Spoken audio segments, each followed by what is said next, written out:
सतीश उर्फ खोक्या भोसलेला पोलिसांनी अटक केली आहे। शिरूर कासार पोलीस ठाण्यात सध्या तो आहे। त्याची पोलीस कोठडी सुरू आहे आणि ढाकणे पिता पुत्राला मारहाण केल्याप्रकरणी पोलिसांकडून कसून शोध घेतला जातोय।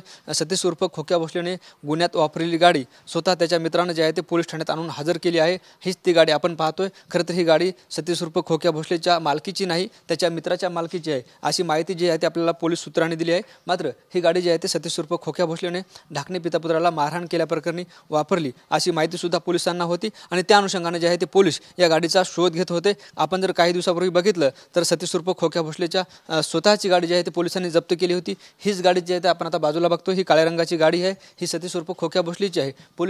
पोलिसांनी जेव्हा ती सतीश उर्फ खोक्या भोसले फरार होता तेव्हा ही गाडी जप्त करण्यात केली होती। पण मात्र जेव्हा न्यायालयाने जे आहे ते सतीश उर्फ खोक्या भोसलेला पोलीस कोठडी दिली होती तेव्हा गुन्ह्यात वापरलेली गाडी, गुन्ह्यात वापरलेले हत्यार जप्त करण्यासाठी जी आहे ती पोलीस कोठडी मागण्यात आली होती आणि त्या अनुषंगाने जे आहे आता तपास करताना पोलीस आपल्याला पाहायला मिळतात। त्यातली ही गाडी स्वतःहून त्याच्या मित्राने या ठिकाणी हजर केली आहे। मात्र सतीश उर्फ खोक्या भोसलेने गुन्ह्यात वापरलेले हत्यार अजूनही जप्त करणं बाकी आहे। 20 मार्चपर्यंत सतीश उर्फ खोक्या भोसलेची पोलीस कोठडी आहे। तोपर्यंत जे आहे ते पोलीस या सगळ्या गोष्टीचा तपास करतील अशी ही माहिती आहे। Camera person Appasaheb Morkar, Dnyaneshwar Londhe, Shirur Kasar, Beed.